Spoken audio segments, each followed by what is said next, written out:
Bismillahirrahmanirrahim. Assalamualaikum. Oke, kita masuk ke materi yang pertama ya, logika matematika dan penggunaannya.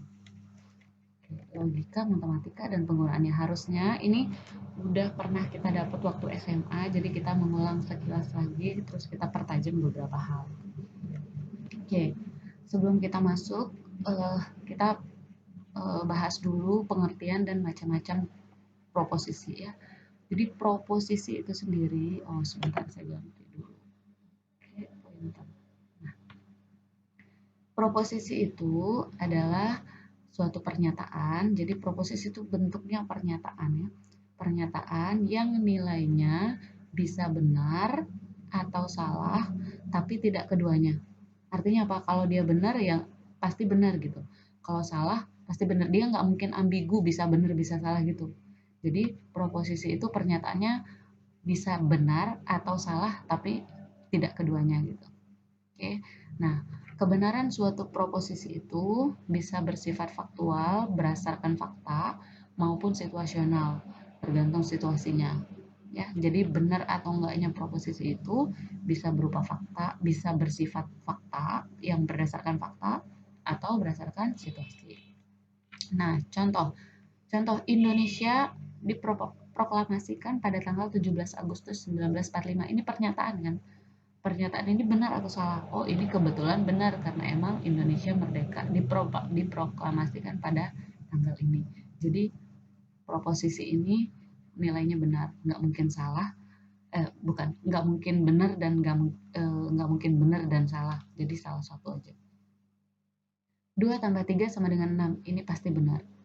Ali naik kelas. Nah, ini kalau ini tadi faktual, fakta.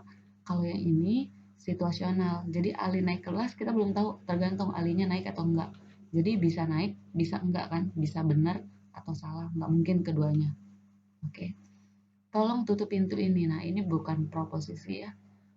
Jadi proposisi tadi itu kan pernyataan yang bisa benar atau salah tapi tidak keduanya. Jadi tolong tutup pintu ini bukan proposisi. Nah, kalau tadi proposisi doang, sekarang ada yang namanya proposisi majemuk. Jadi proposisi majemuk ini terdiri dari gabungan beberapa proposisi yang dihubungkan dengan perangkai logika. Perangkai logikanya apa aja? Bisa dan, atau, dan lain sebagainya. Jika maka, gitu juga bisa. Nah, jadi kalau cuma satu proposisi, ya proposisi aja. Tapi ketika ada beberapa proposisi, terus proposisinya digabungin pakai dan atau gitu. Misalnya Ali naik kelas dan Nurul juara satu misalnya. Ya, jadi itu kan ada dua, ada dan penghubungnya. Jadi itu udah masuk ke proposisi majemuk. Nah, setelah itu kita punya yang namanya tabel kebenaran. Jadi, aduh sorry, tidak punya quote. Tabel kebenaran. Tabel kebenaran adalah tabel yang memuat semua kasus benar atau salah yang mungkin. Jadi tabel kebenaran itu adalah tabel, isinya adalah semua kasus yang benar atau yang salah yang mungkin. Jadi semua harus di-list di situ. Jangan sampai ada yang tidak di-list. Nah, kita lihat yang pertama. Negasi atau ingkaran. Negasi atau ingkaran.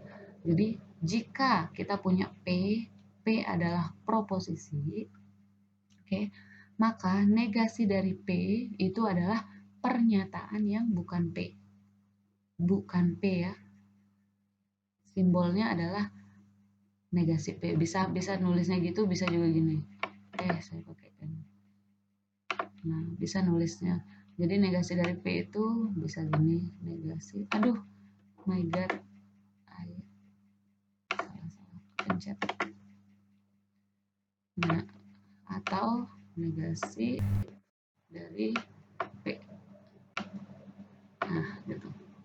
Ya. Aduh, gimana matiin WhatsApp. Gitu ya, bisa negasi P itu. Nah, negasi itu beda sama lawan ya. Kalau kalian bilang apa lawannya hitam?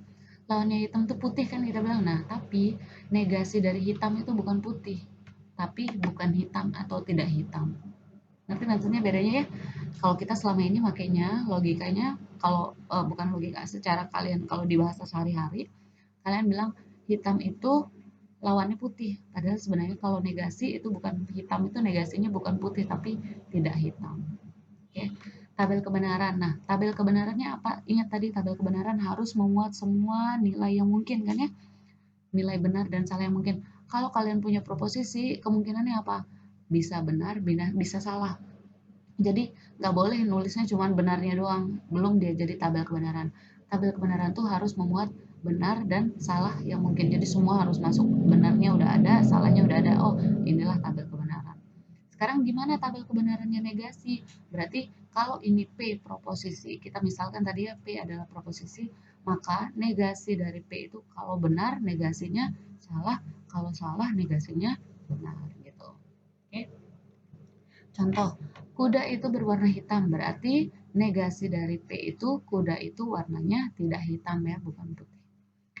Contoh kedua, 5 tambah 3 sama dengan 8. Negasinya berarti 5 tambah 3 tidak sama dengan 8. Oke. Yang pertama tadi negasi, yang kedua konjungsi. Konjungsi itu jika kita punya dua proposisi, proposisi P dan Q, itu keduanya adalah proposisi, maka konjungsi dari P dan Q, konjungsi dari P dan Q adalah proposisi P dan Q. Jadi konjungsi itu adalah dan. Konjungsi itu dan, simbolnya gini, kayak huruf N tapi runcing. Jadi kalau mau ingat dan, endingnya runcing, dan. Ini N. Ya, P dan Q.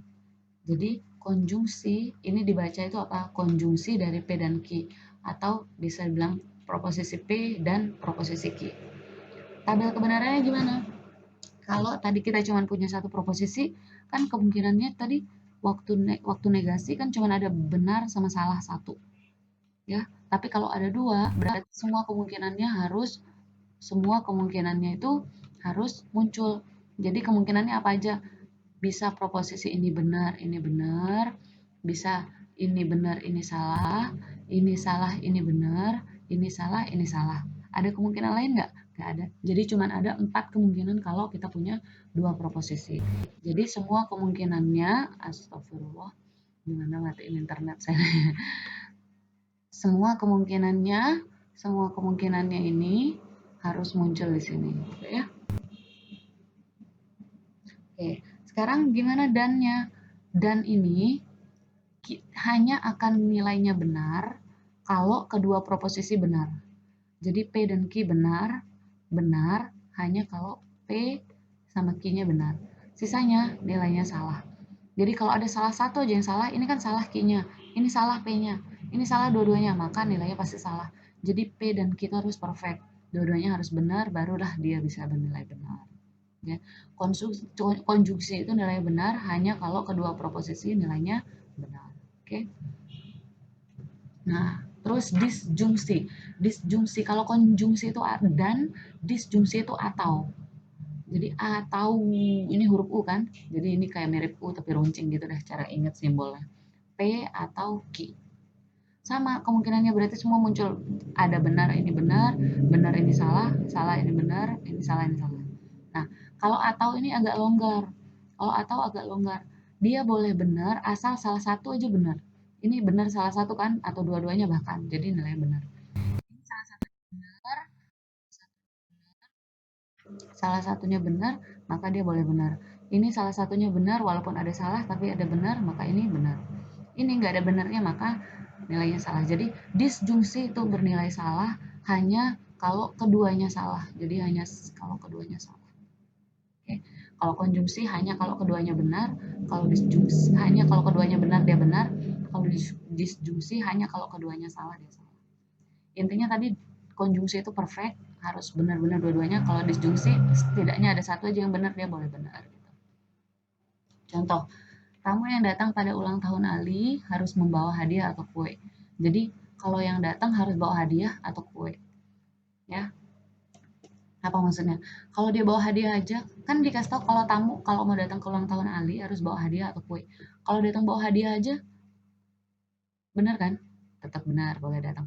Kalau datang bawa kue aja, benar kan? Berarti tetap benar. Kalau datang bawa dua-duanya lebih bagus kan? Oh ya udah, bisa bawa hadiah, bisa bawa kue, dua-duanya dibawa, benar. Tapi kalau dia nggak bawa dua-duanya, nggak boleh karena dibilang harus bawa hadiah atau kue. Makanya dia akan nilainya salah kalau dua-duanya nggak dibawa atau dua-duanya salah. Oke. Nah, disjungsi eksklusif. Disjungsi eksklusif itu